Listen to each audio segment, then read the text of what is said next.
Hi guys, my name is Girish, your host for today. Welcome to Back to Basics. Keep on supporting, keep on subscribing, and making sure that all the comments are put in, and give me all the support that you can, good or bad. Bad makes my show much stronger, and I will keep on reading, and I will improve every day and every week of this episodes. So today we have a guest. His name is Dr. Ed Amoroso. He's the CEO of Tag Cyber. What is Tag Cyber? Well, we're going to get into that. But the topic for today is cybersecurity. What is cybersecurity? Why do we need cybersecurity? NYU professor, a former AT&T executive, that's what Ed is. He started a Tag Cyber on his own. His entrepreneurial DNA started, and it's just amazing how he started that. So there was a magazine called Business Insider, tapped him as one of the country's 50 leaders who helped lead the cybersecurity industry. And that's why we have him here today, to explain to us the basics of cybersecurity. So let's invite Ed into the show, and let's talk about basics. So let's explain the words here. Your name. So where did that come from? You're Italian? Well, first of Yes. all, congratulations on the podcast. Thank you so much. It's always great to see somebody launching a podcast, and I wish you nothing but the best. I know you're the back to basics concept. I like that idea, Thank you. in a number of different areas. So good luck, and I hope people listening will tell their friends to join. But no, my name Amoroso is Italian. Comes from my name is a contradiction, my first and last name. Mm-hmm. Like on Google, you know how when you're using Google, for example, Yeah. they're looking at content and sending you and serving you up ads based on the content that they read. I think Yeah. everybody knows that. Yeah. So my last name Amoroso in both Italian and Spanish means great lover. That's what it means. Oh, okay. So then That's the I guess last name. the name that I mentioned was a great name. Maybe, but the problem is my first name is Ed, which is like ED, which is erectile dysfunction. So it's like this. My first name says I can't do it. My last name says I can, and Google sends me these very inappropriate ads. When your name is Ed and you have ED, you get some pretty strange. Yeah. So Ed, I guess you should send me an email with the inappropriate emails, and we'll exchange notes on that. I wish they wouldn't read that stuff. You have an email come in about elephants. Next thing you know, you're getting ads about taking a safari trip. Awesome. So Ed, first thing is the first question before we get into all the other stuff that we're going to talk about. Sure. What does back to basic means to you? Well, in cybersecurity, it means doing the kinds of things that you need to do to protect your identity, protect your information, protect your credit cards. Make sure that hackers are not causing you a great deal of difficulty. And you have some background in technology, obviously. Um, there's a lot of basic things people can do to protect themselves, but it only gets you to a point. At some point, you really do have to rely on software developers and providers and cloud providers and server. There are things that the bigger companies will have to do for you. Yeah. But there's a lot of basic things that everyone can do that's just kind of simple. That gets you to a point and everybody should be doing. Yeah, see, there you go, guys. I mean, back to basics on cybersecurity, or I should say, uh, data theft, Yeah, or it's a big part of it. it's a Sure. big part of it. So we all have to be aware of these things. So Ed, Tag Cyber, Hmm. how did that start? Well, I'm doing research and advisory work primarily for businesses. So, to the degree that you have some people listening who may be running a business or running an organization or a government agency, they rely on people like me. It's a consulting type service, but it's around writing research and providing useful guidance through a portal to subscribers. It's It grew out of my years at AT&T, where I saw that a lot of the research and advisory services that people are paying a lot of money to, like I'll mention Gartner, Forrester, those kinds of companies. There's nice people working there. They try real hard, but I think that I can do better. Most entrepreneurs do. And I was able to charge less. So when you can do something better at a lower cost, you feel the need to start the business and get going. So I retired after 31 years at AT&T as the chief security officer. And Yes. now I advise companies through my research and advisory team at TAG Cyber, headquartered in New Jersey, but team scattered between Boston, New York, New Jersey, North Carolina. And we're somewhere between, say, 25 and 30 people now. You know, Ed, I actually saw one of your speeches back in January 2010. Oh, Uh, okay. We're and way pre-pandemic. We were probably all together then, right? yes, yeah, we were all, I know they were having lunches and everything there, and it All was right. in one of the The AT&T old days. websites in the old days.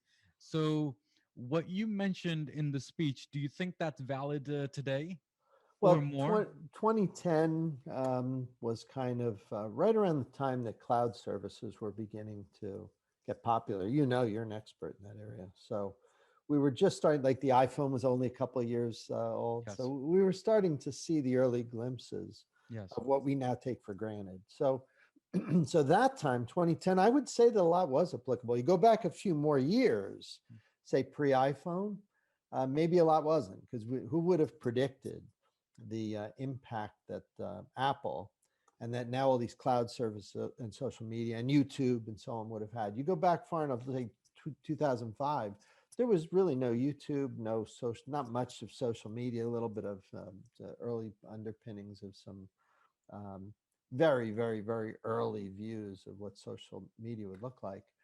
But certainly mobility had not reached the point where it was now. And then you go even further back, which for you and I doesn't seem that long ago. You're in 1993, 94. yeah, That doesn't seem like, as no, you get older, that just seems like 5 minutes ago. yeah. But there was no World Wide Web then. Yeah, I mean, we're talking comparison between today versus 2010, but I mean, Ed, if you really look at it from 1988, I mean, Yeah, that's different a big world then. difference. It's a different world. And you know what's funny? You go back and you look at some industries, like if you and I were taking an airplane trip, like Yeah, from New York to yeah, California in yeah. 1990, and Yes. then you fast forward to now, it's not changed that much, really. In fact, frankly, it's probably gotten worse. Right? Yeah, yeah. But I mean, the planes are more or less the same. Technology is the same. Takes about as much time.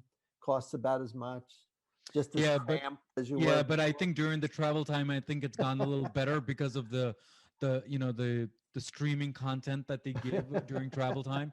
Maybe Uh, that's one minor thing. But the point is, when you look at that industry and you compare 30 years, the yes. progress is minor. But in computing, the progress from, say, 1990 to now is remarkable. Even more so going back to the 60s Hmm. to about the 2010, that let's say from 68 to 2008, that 40-year period, I would argue that that was the most influential 40-year period in the history of human beings, more so than, say, 1890 to 1930, when Yes. all physics was, when Einstein and others were thinking through. You go back to the time of Gutenberg, when he was inventing the printing press, you would argue that Gutenberg's invention had a greater impact on the world.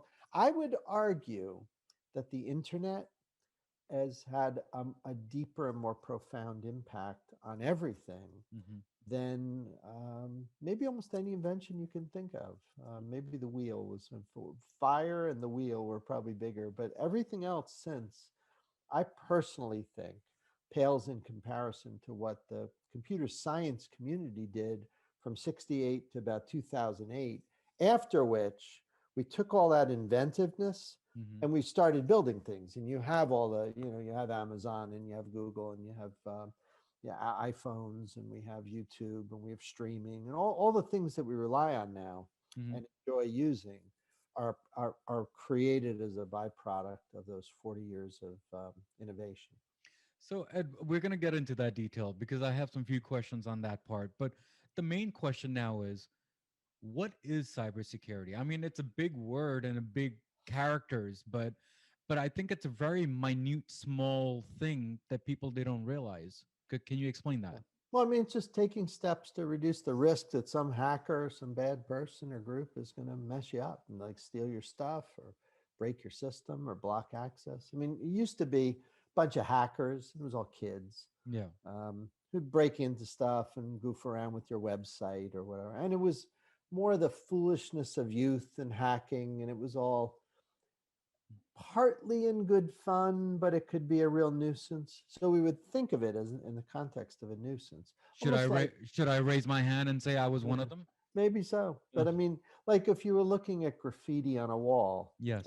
you'd have the same sort of reaction. That I wish you wouldn't do that. It's not causing anyone to die, Exactly. Exactly. But that was the early days. Now that's evolved. So now it's become nation states going after cyber infrastructure. We're filming this right now in February of 21. And just a few days ago, there were some attempts made at the water supply in Florida by some hackers. Yes. Yes. Hard to believe, someone actually going in and mucking around with the concentration mix of a chemical that could have made people very sick, ill, or perhaps even die.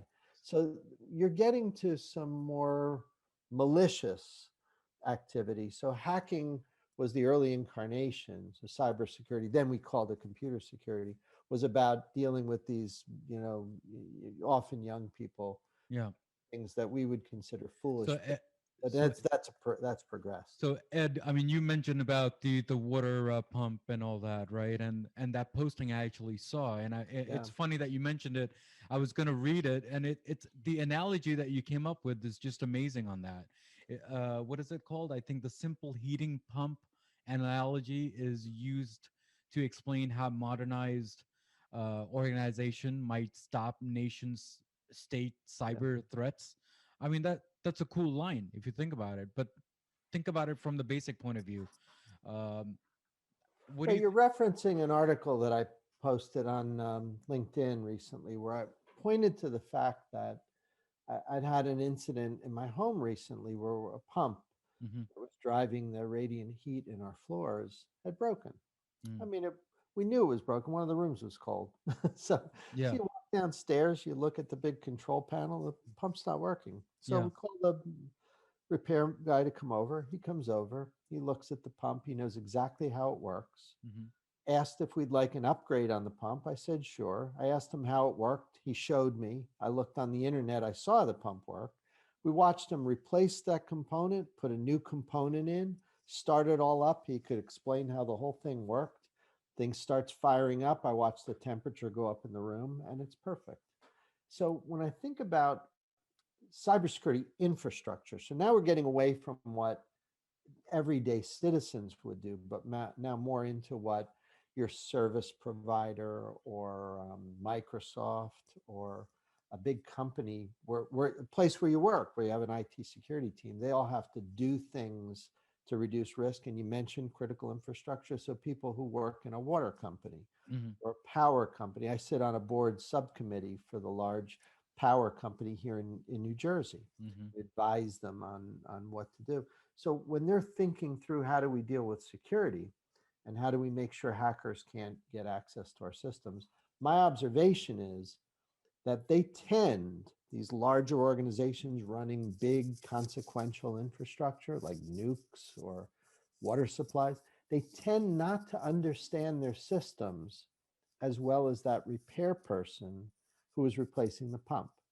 He could explain the whole thing to me perfectly.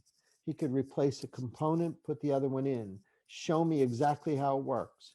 He could point something out. He showed my wife and I, and now my wife knows the system cold.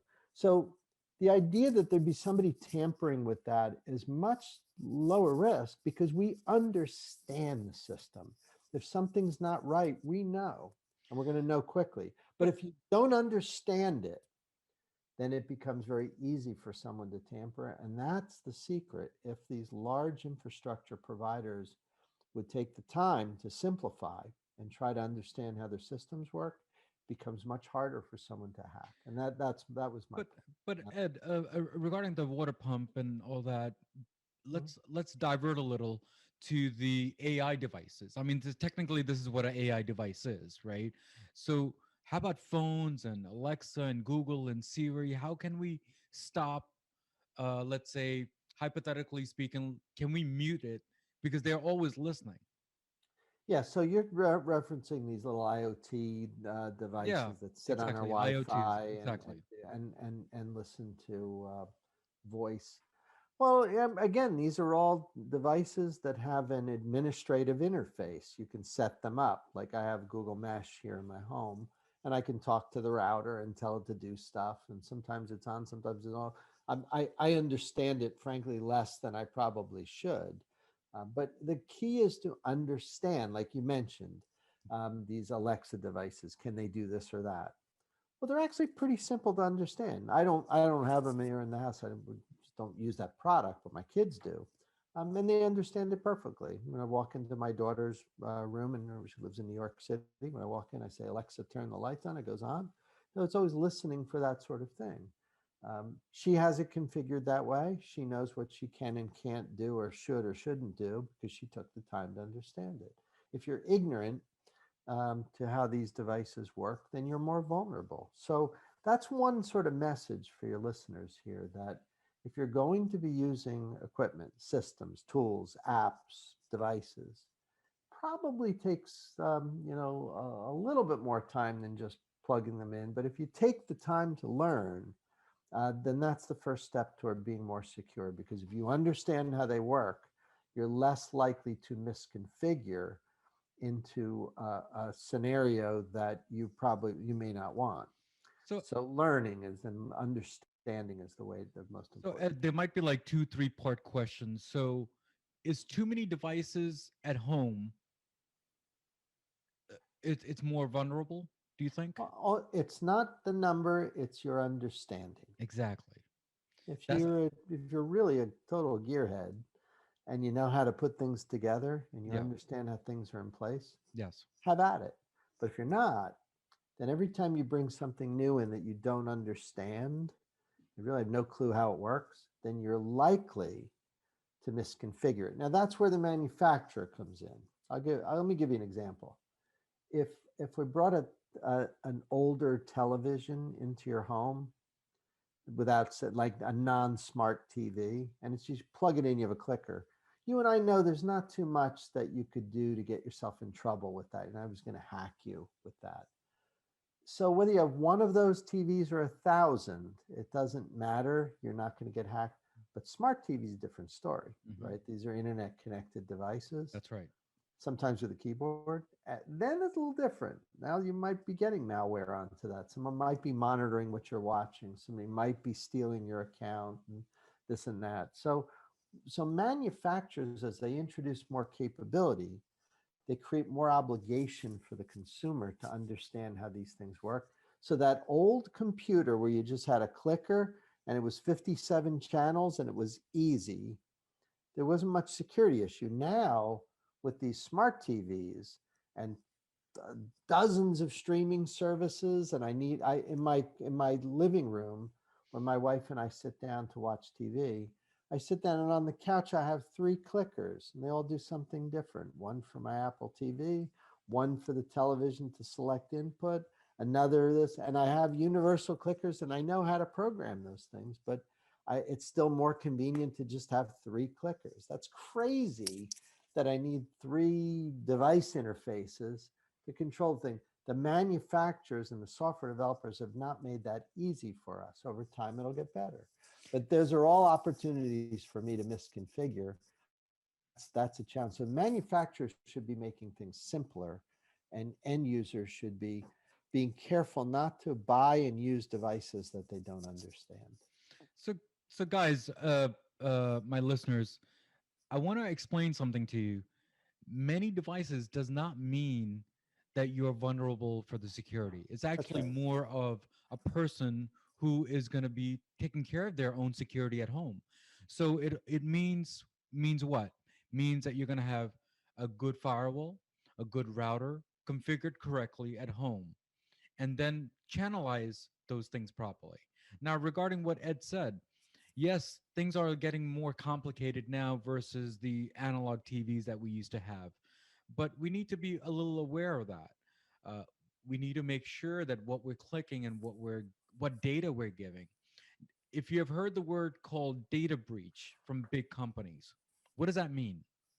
So Ed, what does that mean to you when you see all these big companies coming out with data breach? Well, somebody broke into their network and took all the stuff. Yeah, exactly. Exactly. But then And you it's know what? usually because they've got a complicated network and they didn't notice that there were entry points that were unprotected. But does that Usually phishing attacks would be the way they get in. but does that mean that, let's say, a company called we're not going to say any names, but let's say XYZ, Mhm. okay, they say data breach so and so. Are we as customers going to be scared of that company, or should we say, you know what, they're good doing their job and we should just wait till they fix it? Well, you should be, but we aren't because it happens so frequently that we've become pretty numb to it. Yeah. If you got a notice tomorrow that says that some company mishandled your credit card information and you shop at their store and this is notification that hackers might have your credit card number, would you even blink? You'd No. say, well, I've joined, get to the back of the line. There's, I got 10 other of these letters in the last 5 years. So we've become pretty numb to it. That's not good. Um, but it is what it is. So Cybersecurity is in a pretty sorry state right now. so let me give you another example here, to my listeners, and Ed, to yourself too. So we we ordered something from Doordash a couple of months back. Okay. Mhm. I use my PayPal, and I always use my PayPal because I don't want any Sure. transactions going to my personal account anyway. Yeah, I use there- it too. so if there's any problems, then at least I can tackle the PayPal, and then it doesn't get, clogged for that amount. So I paid that payment for PayPal, and guess what happened? They charged my company's credit card. So that's your data breach also, if you really think about it. And we have to be aware of these things, that there is some glitches from companies like DoorDash. I'm just giving an example. There could be others. I'm not bashing DoorDash here, guys. I'm just explaining an example that we just need to be aware of these security items that it's happening. Has that happened to you, Ed? Well, there's two categories of things that you're referencing. One would be clear violations of the terms and conditions that you Yep. signed up for. Yep. And that's a legitimate security hack. Someone gets access to your credit card and starts buying, Italian suits, on your credit card. And you look That and you yeah. see somebody's charging $2,000 here. What's going on? You call the credit card company. They absolve the payment. You change the number. That is a clear cybersecurity incident. The second type does more subtle, and that's where the terms and conditions might be unclear about how someone's doing something. Hmm. Like you leave your credit card number with a hotel on the condition that they're going to just use that as a convenience, and you don't realize that when you checked out, maybe there's a pillow missing and they charge you $100 for a pillow, and Hmm. you say, I didn't take a pillow. Exactly. I have a backpack. I couldn't fit a pillow in here if I did, and you're charging me $100. That's crazy. They may have terms and conditions, or maybe fine print that says, hey, you give us your credit card number, and if we see anything missing in the room, that's your problem, and we're going to just charge you. Technically speaking, it's not a security issue. That's just a poorly run business, and you should have read the fine print and not gone there. So in society, we have that problem where there are operators who have somewhat unsavory business practice or just unstated business practice. And nobody reads the fine print. I do this stuff for a living. I don't do that. Like when you're clicking to I accept to get on and get music or to do, buy tickets to an event or something. Who reads that? No one does. But fine print could be very But inappropriate. Ed, the reason why I brought that topic is but there's a lot of myth saying that when these things happen, it's part of security. It could be.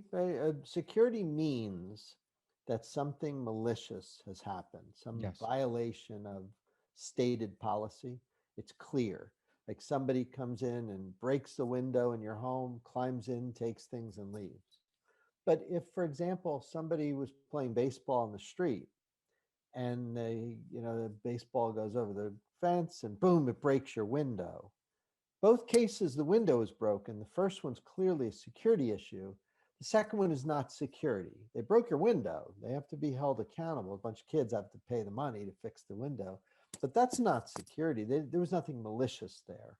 That was just an incident. Or when a router, is hacked by someone and they divert your packets and they're listening to your conversation, that's one thing, versus a router breaking, and then you call the ISP and say, "This is not, the lights aren't blinking. This is broken." And they go, "Oh, really sorry. Bring it in. We'll change it." That's not That's not security. security. That's just a broken thing. So Exactly. security means there's somebody with malicious intent that was deliberately trying to cause you either to lose your data or to have something corrupted or to make something unavailable. Those are the three categories of things that we worry about. And theft of money Yes. is a big theme that runs through all of those, where they're stealing your an asset or money. Those are the things that we worry about in cybersecurity. So Ed, in big companies, Mhm. for let's say for a tag, for example, or even AT&T, I'm pretty sure we change passwords every day or every 30 days. Okay, and you're It not depends. Everyone has a policy. everyone has a policy. So let's say 30 days in this example. Sure, that's So common. and then we cannot repeat the same passwords for Yeah, let's say last 15 or something. very typical. Very typical, right? So this is for business point of view. Mhm. From consumer point of view, we don't have those type of rules on Gmail, Right. let's say, or Hotmail or Yahoo. Um, what do you recommend to these guys that how intensive password we should have and how frequently should we change? So two things. One is that there are these programs you can download, password managers, Mhm. and they're pretty good. What you do is you have a good, solid, strong password or some authentication method. Could be two-factor authenticated, or whatever, that you use to access the password manager. And it keeps track of your passwords to all these different services. And it allows you to put really, really, really good passwords in there that you don't have to remember. You just have to know how to get to one thing, and you can change it frequently. And it can be biometric or other kinds of things to enable. So that solves the problem. It's just you have to administer that. If you open a Ticketmaster account, you have to go in and enable the Ticketmaster account in your password manager. Hmm. If you suddenly you get an Amtrak account, you want to keep your Amtrak points, you have to go in and enable it. So there's a little bit of administration to do it. And we generally recommend that people do it. It's a very, very popular and very useful kind of thing for people to be doing. So we recommend that. But if you decide that you don't want to do something like that, if you decide that a password manager is not necessary and you'd rather just sort of self-administer, then there's really just one rule that you need to follow, Hmm. and that's don't reuse passwords. Here's the reason. If you mentioned earlier that you work in a company and you have passwords have to change. Let's say this favorite password. You just had a baby and her name is, Alexa, and Alexa was born in 2021. So what's the password that's your favorite thing? Alexa 2021 exclamation point, because you need to have that in there. And the A is you've got numbers, you've got a capital A. It looks like a perfectly good password. But if you're a mom or dad and your baby Alexa was born last year or this year, that's my first guess, right? So that's a terrible password.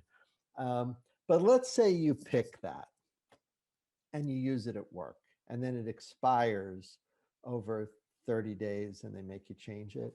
Well, you may want to use that password. So you go off and you use it on your whatever account, on your uh, Ticketmaster account. Well, they may have much less, the rules might be a little less lax there, and that thing can sit for a while.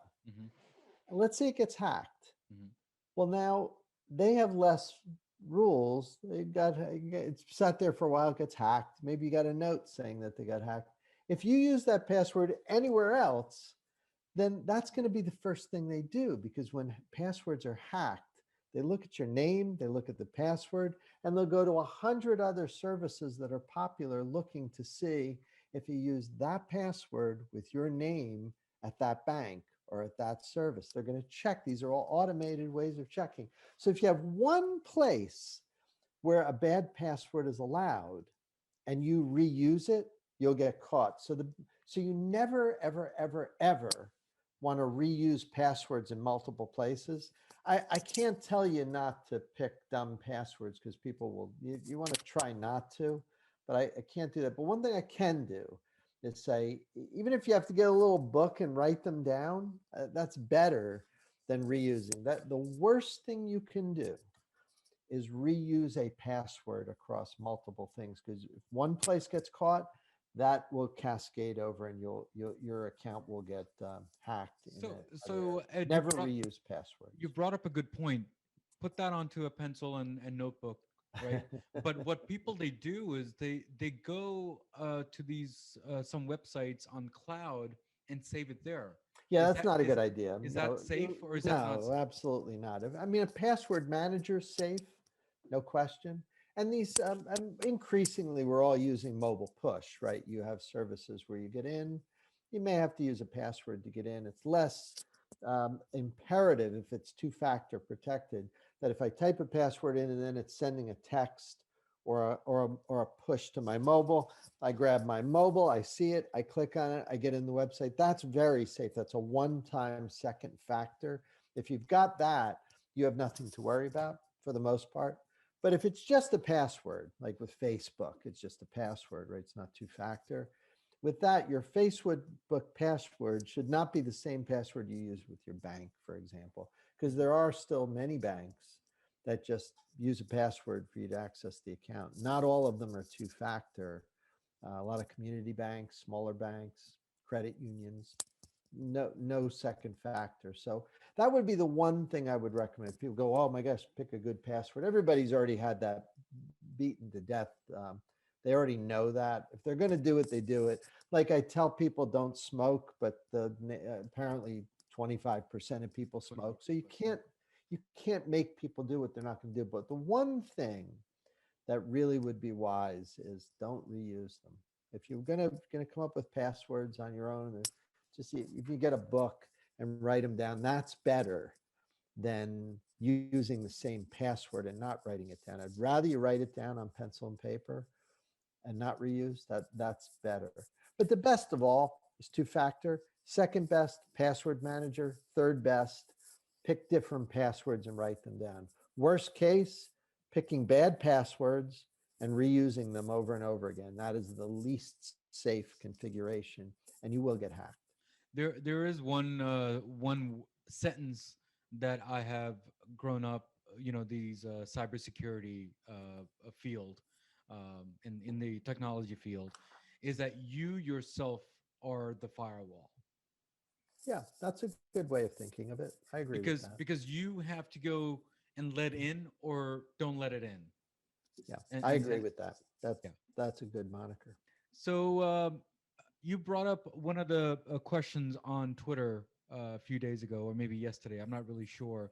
How secure is Active Directory? Well, it's as secure as it's administered, Hmm.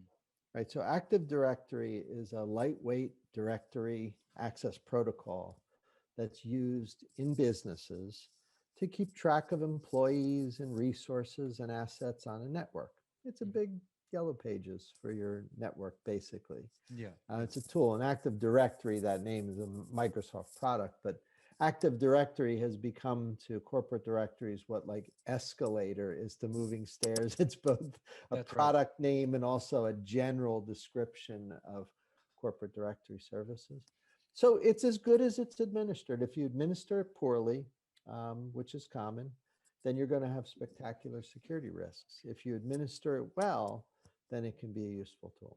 So, listeners, let me explain here. Active Directory is a program, let's say, an exchange program for email, which will minister all the users in that list from A to Z. And that's what companies do, and that's what Active Directory is. Just like what Ed said, who ministers that? Who manages that? That is the administrator. Who? What type of rules do they allow people to get in?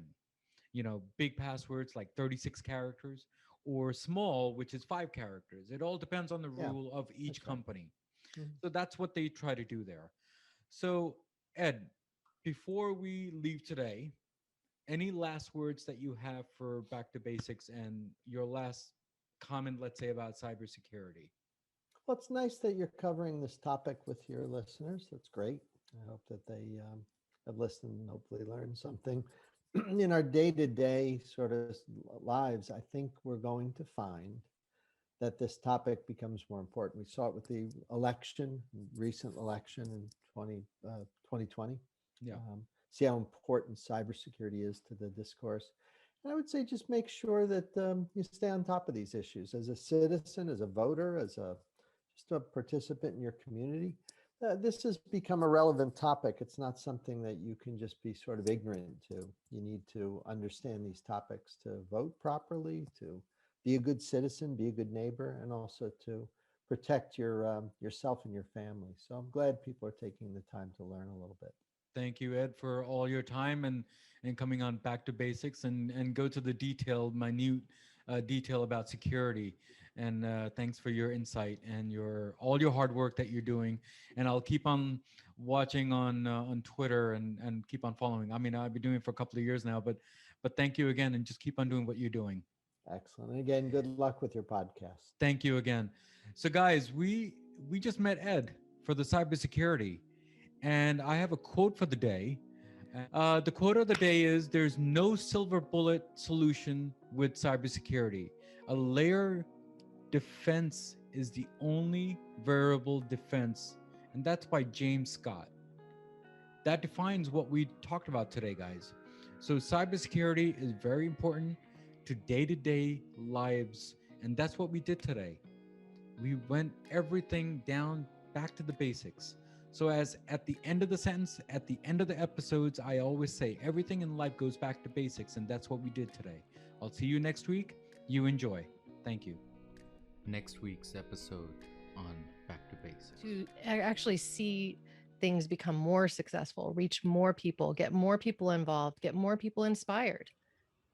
So, guys, let me explain something to you here, and think about this for a while. Big names and complicated names make it too complicated. It could be the simplest thing.